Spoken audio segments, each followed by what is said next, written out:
Hey, what's up, everybody? It's your girl, Ayana, also known as Yana from the National Recording Group, Immeasurable. And I need y'all to come in here. It's another story time with your girl, Yana. And of course, y'all know my story times are true. And today I was just thinking, and I just started laughing at myself. I remember when I went to jail. Yes, me, your girl, Ayana, Miss Innocent. Yes, I went to jail when I first moved here to Georgia. One thing about Georgia, they don't play. They don't care who you are. They don't care if you're man, woman, boy, child, dog. You break the law, you're behind going to jail. So anyway, first moved here to Georgia. And y'all go ahead and click that share button if you're on Facebook. If you're on YouTube, you know, you go ahead and share, subscribe. And if you're watching the replay, I just need you to go ahead and watch and make sure you comment and tell me how you like my story. But anyway, it was when I first moved here to Georgia, and I was driving. I didn't even know that I had a busted taillight, right? So I was just driving, minding my own business, and a cop stopped me. So I'm trying to figure out why this cop stopped me, because I didn't know. You know, y'all know I don't break the laws. I don't go over the speed limit. I mean, I go the speed limit in a little bit, but I don't, you know, I don't be speeding and stuff like that. So I'm like, why is this cop stopping me? I know I'm not speeding. What's going on? So cop comes over and said, ma'am, do you know why I stopped you? Duh, no, I don't. I was like, no, sir. He was like, well, you know, you got a tail light out. If I knew I had a tail light out, I would have, you know, fixed it. I was like, no, I didn't know I had a tail light out. He was like, so you're going to have to get that fixed. He said, so, you know, since it's out, I'm going to have to write you a ticket, because that needs to be taken care of. I said, well, officer, you know, can you just let me go this time? I didn't know the tail light was out. I said, I just moved here, and, you know, I'm just on my way home, and I didn't know. He said, well, now you know. Make sure you go get that tail light fixed. And say you also have a court date. If you don't agree with what I said, or if you go ahead and pay it before the court date, you'll be fine. So I was like, okay. He leaves, gives me a ticket or whatever. And, you know, I leave, going about my business. And so a few months go by. I forgot when the court date was, y'all. Like, seriously, I forgot. And honestly, y'all, I forgot to even, I just forgot, y'all. I forget easily. So anyway, I went ahead and got the tail light fixed. And I'm thinking, you know, if I get the tail light fixed, by the time I go to court, you know, it'll be all good. I can just tell the judge, look, I got the tail light fixed, you know, so can you give me a break on the ticket? That's what I thought I could do. So here I go, my little innocent self. Y'all know I'm green. I'm from the country, so I don't know a lot. You know, I don't have a lot of street smart. So, you know, I didn't know what to expect when I got to court. So I get there to court early and make sure I'm on time. At this time, my manager's son, he came with me. So, you know, just so I can have somebody at the court with me, because I didn't know what to expect. So I get there.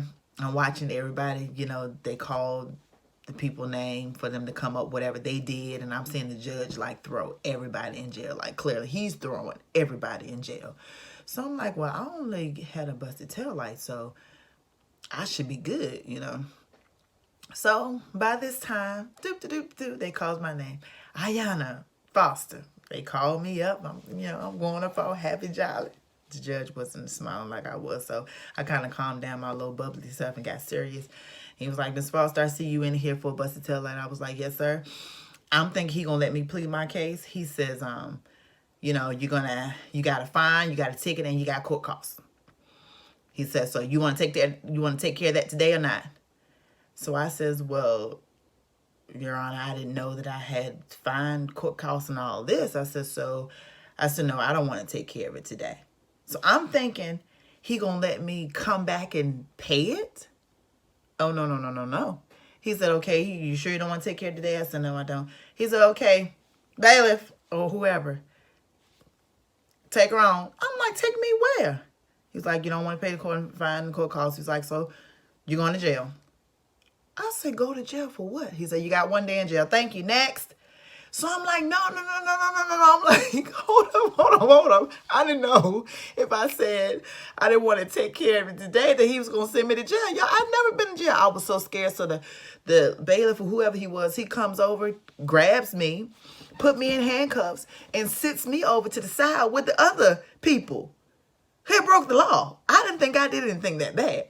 So I'm sitting over there with these handcuffs, and I'm like, what in the world did I do? I'm thinking the judge was going to let me change my mind. He did not. He threw my little behind over there in the corner with the other people with handcuffs.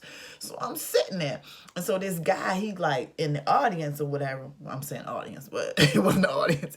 He was sitting there with somebody else. And he was like, Judge, I'll take care of it. And the judge was like, you want to take care of it? He said, yeah, I'll take care of it. The judge was like, do you want him to take care of it? I said, at this time, I was like, I didn't know who this guy was. I didn't know what he was expecting from me. So I was just like, no, I'm fine. Dumb me. Because I'm thinking in my mind, okay, well, I'll just call somebody and, they'll pay it for me or whatever. So I should be good. And then somebody sitting beside me. They was like, do you know who that is? And I was like, no, I don't know who that is. It was like, I can't say the name. They was like, that's so-and-so. I was like, for real? They was like, yeah, that's so-and-so. It was a celebrity. And I didn't recognize whoever. I didn't recognize him. So they was like, man, you should have let him pay for you. And he was volunteering. You should have let him pay for you. It was a girl, of course. You know how females are. I was like, well, I didn't care who he was. I didn't know what he was up to, what he wanted, and I won't mind. So I'm okay. She was like, girl, you stupid. You know how women are. I was like, well, I'm going to be stupid because I don't know who he is, and I ain't agreeing to nothing that I ain't agree to. So at this time, the judge was like, no, sir. She said she's okay. He was like, all right. And he walked back, sat down wherever he was. And so after my little session was over with the people who came in with me on the same day, they tell us all to stand up. And they take us to the back and get ready to take us all to jail. Now, mind you, y'all, I'm scared as scared can be because I'm from the country. I've never been to jail. I've heard about jail, but I've never been there. So I get to the back and I'm walking with all these other people. So when you come in the door, they search you and all that. And then I'm like, oh, my God, like this is really going down. I am really going to spend a day in jail. So they taking all the women, they checking them and everything. So it gets to me, they start checking me, and then the lady comes over to me because y'all know I always wear ponytails. At this time, I had my 2 ponytails on. I didn't have the one, I had the 2. She walks up to me, she said, is your hair glued or sewed? Or it's pinned on? I was like, what's she talking about? I was like, my hair is not, I'm trying to be all smart, stupid. I was like, my hair's not sewed in. It is not glued. It's pinned. All shows how much you know. She said, okay, well, if it's pinned, take out your pins and take it off. Oh. I was like, are you serious? She was like, yes. Do I look like I'm playing? I was like, oh, my God. So you just going to have me to take my pins out my head and take my ponytails off? She was like, yes, ma'am. Take them off. I'm like, oh, my God. Lord, you ain't tell me all this is going to happen to me. So I'm sitting there taking out my hairpins. Y'all, look at this. Can you imagine how I look when this ponytail came off my head? Well, this is how I look. So I'm taking my pants off. I take my ponytail off. Then the girl behind me, she didn't have her sew-in, so she had her wig pinned on. They made her take her wig off. So they taking all your stuff. They put in these little plastic bags, I guess, to have for you when you get ready to go home or whatever. They make sure you ain't had nothing, I guess, because you could use it as a weapon. I mean, I wasn't going to do nothing to nobody, but then again, you never know. So they just being safe. So I goes to the back with my little ponytail, well, half ponytail since they took my hair. And I goes back there in the back or whatever. So we all in this line full of other people who done broke the law for that day or weekend or whatever. And we all stand in this line, I guess, getting ready to change our clothes. I didn't know I was going to have to change my clothes or anything. So for some reason, they was like, number so-and-so, go to this line, number so-and-so, go to whatever line. I didn't know what number or who I was at this time, so I didn't know what line to go to, so I just jumped in a line. So as that, whatever line I got into, we going to the back, and everybody taking their clothes off, and they getting ready, put the orange suit on. I'm sitting back there, I'm like, all I have was the busted tail light. Why am I putting on this orange suit for a busted tail light? So I'm walking up, and I guess somebody who saw me coming knew I wasn't supposed to be in that line, so the officer said, hey, so-and-so, yeah, to the other officer, she not supposed to be in that line. She was like, who? She was like, her right there. She not supposed to be in that line. She only staying one day. She not staying over the weekend. Get her out of that line. So I was like, yeah, get me out of this line, because I ain't want to change my clothes. So she was like, you go over there. So I ended up going over to another line. I guess this is the line for the people who was just staying for one day. So I gets over there and I'm like, man, thank you, Jesus. Because I did not want to take my clothes off and put that little ugly orange jumpsuit on. I was like, man, God, I'm really a criminal. So anyway, after I get over to my rifle line, all they did was just have me to fill out my information, put it in my little bag, I guess, with my ponytail and my hairpins or whatever else I had, because I didn't have a lot of valuables, because I had my purse to go with my manager's son back to the house or whatever. So anything else that I had on me personal wise, they made sure that they kept it all together. So after they, I guess, got my paperwork and everything done, y'all, they gave me my mug shot and all that. Oh my God, I had my little mug shot. Of course, I was not happy about that, because I wanted to take a cute mug shot, but it wasn't cute because they took my ponytail off. But anyway, so by this time, after they got all my information and everything, they sent me into like this. They were waiting for a cell for us to go into. Now, y'all, mind you, I got to the courthouse like early in the morning. It was like maybe like 8 or 9 o'clock that morning. So I'm there all day till about 3 or 4 o'clock. It was like I had worked a job. Then by the time they took me to jail, it was about, after I got my information, everything, after they signed me in, it was about 6 o'clock. So I've been there all day long, starving, like hungry. So by this time, I'm sitting in this little corner with the other ladies, and we waiting for a sale, and we hungry. We have to use the bathroom and all this kind of stuff. So we waiting, everybody waiting in line. So sitting there, I'm noticing all these crazy looking people, all these people talking, and people want to talk to you. And I'm like, I ain't talking to nobody in here, because I ain't for no mess. And I'm seeing this one lady on the side, this crackhead. She's scratching and nodding, and everybody know her name. She must come in there every single week, because everybody knew who she was. And then I got this other girl. She went to jail because she was in a fight with some girls the weekend before. She was with her friends, and they got into a fight. They didn't know who started it, so they took them all to jail. So it was on the weekend, so they locked up, and they got to stay there the whole weekend, because they have to wait for the judge to actually really get to their case. So they in there the whole weekend. So they talking to me, they telling me all their business. And this one girl, she in there crying because she just got a good job, making good money, and they don't allow them to miss any days unless they call ahead of time and let it be known. Because she was in jail, she already knew she had lost her job. So she just over there in the corner crying, giving me all her worries and all her disappointments. So I'm like sitting there. So by this time, y'all, I'm like, God, I don't know what I got myself into, but Lord, help me make it through the night. And everybody who knows me, I love sleep. But let me tell y'all something. When I went to jail this particular day overnight, I did not go to sleep at all. I didn't even get tired, because I wanted to make sure I knew what was going on. There was too many crazy people in there for me to be going to sleep. So by this time, I hear some girl over in the corner, and she was like, y'all know today, you talking to some of her friends, y'all know today, this is it, today is Friday, so this is the day that we get you get to shower if you hadn't showered. So I asked the girl beside me, I was like, what you talking about? They don't shower in here? She was like, yeah, they do shower, but some of them, sometimes they only are able to shower once a week. I said, so what? She was like, yeah, so today, she was talking about the day is the day that you can shower. If you don't get your shower today, you got to wait until next week to get a shower. I was like, oh no, I'm so glad I'm only staying here overnight. So they was like happy because they was getting a shower for that day. These are the girls that's not over in my, in my category. These are like the real criminals. So, so hearing all that, so by this time, it's time for us to get something to eat. So I'm starving. I'm like, okay, well, good. It's time for us to eat. And I'm like, okay, I'm ready.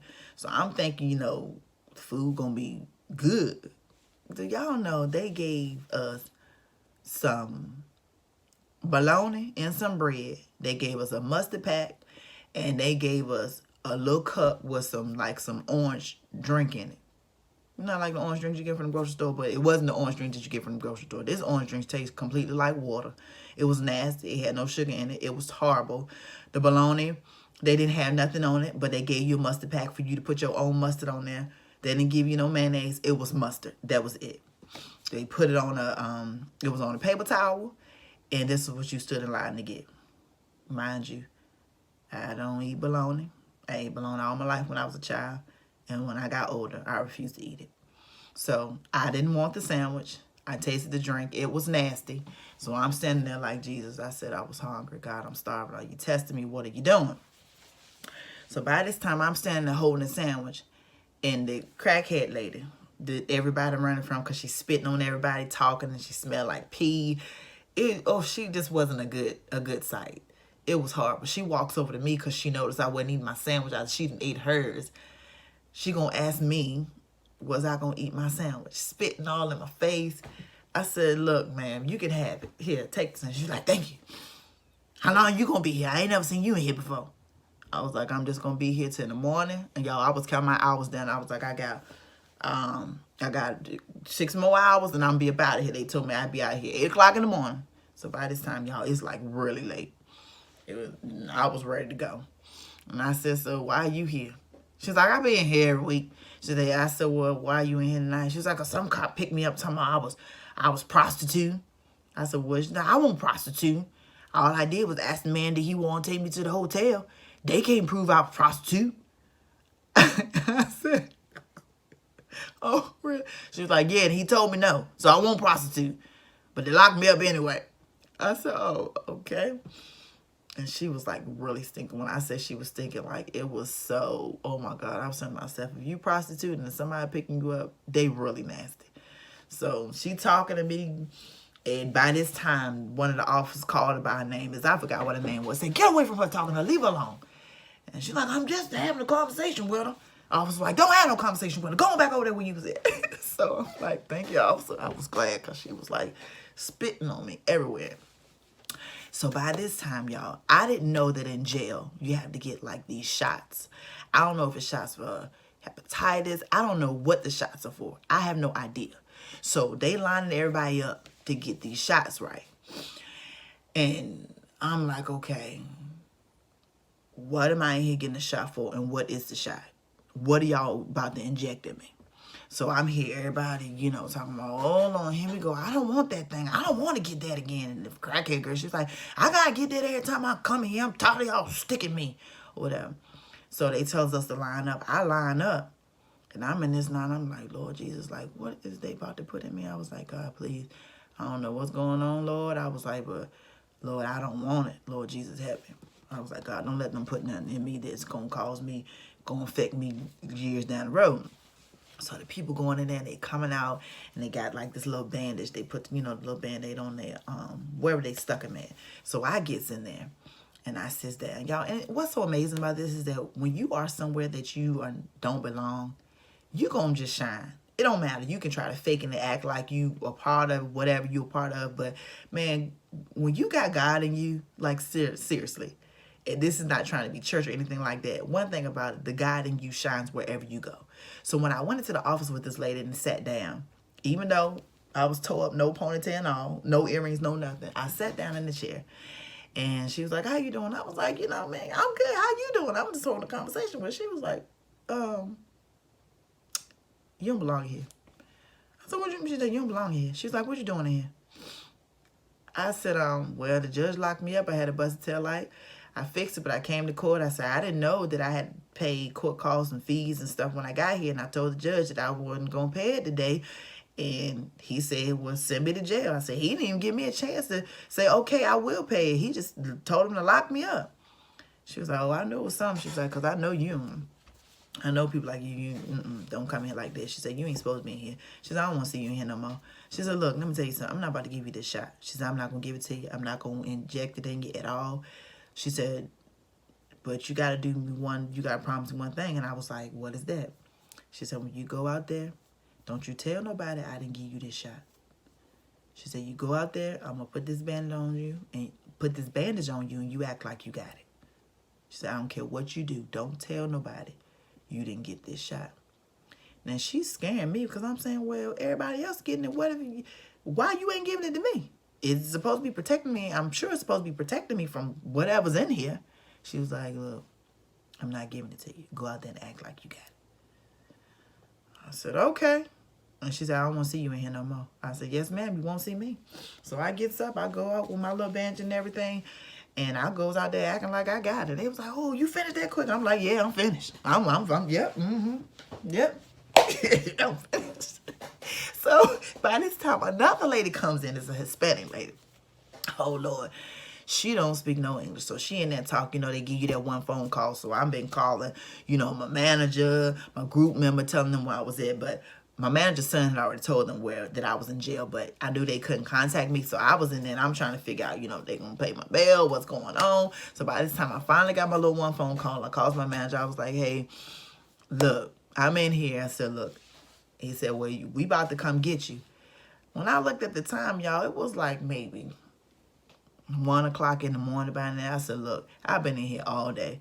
I was like, there's no need for y'all to pay all that money, and I'm going to be out in the next 7 hours. They said, y'all can come pick me up at 8 o'clock. I said, I'm just going to tough it out. Y'all come get me 8 o'clock in the morning. I'll be ready. He was like, you sure? I was like, yeah, I'm good. I'm gangster. I'm about this. I was scared to death. But I was like, man, I'm not going to have nobody waste no money. I got 6 hours left. 6 or 7 hours. I forgot, but oh yeah, 7. I was like, I got about 7 hours left. I was like, no, I'm just gonna tough it out. So I got off the phone. I was like, oh Lord, these next little couple of hours, Lord help me, because I'm sure I'm so sleepy, but I'm not going to sleep. So I'm in there all night hearing about people's stories. And by this time, one Hispanic lady came in. She ain't speaking no English, and nobody's talking to her. And she was trying to tell somebody, ask somebody, can she get a phone call? Can she call her husband? Nobody don't know what she's saying. So me, I know a little Spanish or whatever. My manager always get on me because I don't be wanting to speak, because, sometimes I be feeling like I be saying stuff wrong. But when I went over there and started talking to her, she was like, yes, yes, yes, yes. She was like, oh, my God. I was like, thank you, Jesus. Somebody can understand me. So she was saying that she was trying to call her husband, but he work a lot, and she can't get him. She's been calling him, and the phone just ring, ring, ring, ring, ring. She can't get nobody, and if she don't get him, she don't know how she going to get out. So I said, look, well, I'm going to be in here till 8 o'clock tomorrow morning. I said, if you want to, I'll call your husband, and I'll have him to come and get you. She was like, you'll do that? I was like, yeah. So at this time, y'all, and this is amazing because I'm really, really good with numbers. Like, I'm great with numbers, okay? So she gives me her phone number, and I just remembered her phone number. She gave me her husband's phone number. So all night, I'm just remembering this phone number in my head. I'm asking her, okay, this your number, right? This your husband's number, right? She was like, yeah, you got it. So I'm just remembering her husband's number so that when I get out, I can call her husband and let him know where she is. I don't know. Even in jail, I'm being a good Samaritan. I'm just being my nice little Yana self. So she was like, thank you, thank you, thank you. Now, she just trusted me because, I could have just got out of jail and been like, shoot, I'm out. She's just going to stand there. I ain't worried about her, but y'all know me. That's not me. So anyway, by this time, I'm just sitting, I'm waiting to go. I'm watching the clock. I'm counting down. I'm so ready to get out of here because it just wasn't a good thing for me. I'm talking to this person bringing me over there. Like I'm sitting in a chair by myself, y'all. People come talking to me about their problems like I'm a counselor. And I'm saying to myself, Lord, I'm trying to get out of here. I'm like, God, why am I even in here? So I'm in the jail. I'm preaching to people. I'm prophesying to people. I'm giving this person a word. I'm telling this person about them. I'm telling them. I'm saying, God, did you bring me in here just to preach to these folks? Did you bring me in here just to give somebody life? And by the time I got out of there, I was like, God, you really had me to go to jail to really help some people. I just looked at it, even in what we think is a bad situation, God always knows what's best. God always makes the situation right if you just trust him. I didn't want to go to jail because I was afraid. But God had to place me there because it was somebody there who needed the information that I had. It was somebody there who needed to hear from God. And even though I was my little scared, frightened self, God took me out of familiar territory and put me in a territory where I was afraid, but I still had to be who I was. No matter how afraid I was, I still was Yana. No matter how scared I still was being who God created me to be. Regardless of the situation, regardless of the people around me, I was still there allowing my light to shine because it was people there in the dark who needed to see some light. Come on, somebody. So I was there, and I brought light to those people who were dying. Brought light to those people who didn't have no hope. I brought light to those people who felt like giving up. I brought light to the lady who didn't even want to give me the shot to say, look, I'm not even going to give you that shot. Because I don't even want to be a part of whatever's going on in here. I'm not going to even touch you. I ain't even going to touch you. She just told me to go out there and act like I got some, y'all. Even in jail, God was allowing me to stand out. And I was able to help some people. And as soon as 8 o'clock came, y'all better rest assured, I was running out of there. And as soon as I got out there and they gave me my cell phone, guess what I did? Called that lady's husband. I called him. He was so worried. Just think what would have happened if I had just thought about myself and said, man, I ain't going to call him. I ain't worried about her. I don't know her. But I couldn't. The God in me wouldn't allow me to. I called her husband. He had been up all night worrying because he wasn't able. He missed a call when she called. He couldn't call her back, couldn't reach her. So he was just sitting there, he didn't know what he would do. And when I called him, he said, thank you so much. I told him exactly told him exactly where she was. I gave him the address. I gave him the information where he had to go to pay to get her out of jail. And when he got her out, she was the first one that called me. As soon as she got out of jail, she called me and she said, Yana, thank you so much. She said, I really appreciate that. I don't know what I would have done if you hadn't kept your promise to me. And I was just glad that God was able to use me however he used me and give those people hope when they felt like they were hopeless. So I just want to say all this to you all who are watching. If you watch the whole entire video, regardless of any situation that you're in right now, God knows best. Whether you're afraid, whether you're just stubborn and you don't want to go when God tells you to go, trust him. Because every situation, God knows what's best for your life. And I needed that experience because I needed to know that no matter where I am, no matter what situation I am, no matter where God places me, he's always going to shine through me. So this is your girl Yana from Immeasurable. Also, Ayana. And I just want y'all to be blessed, be encouraged. Continue to follow me. Continue to subscribe if you're on YouTube. And keep tuning in for another Yana story time. Y'all be blessed. And don't go to jail because it wasn't good. I'm out of here, y'all. Bye. Oh, yeah.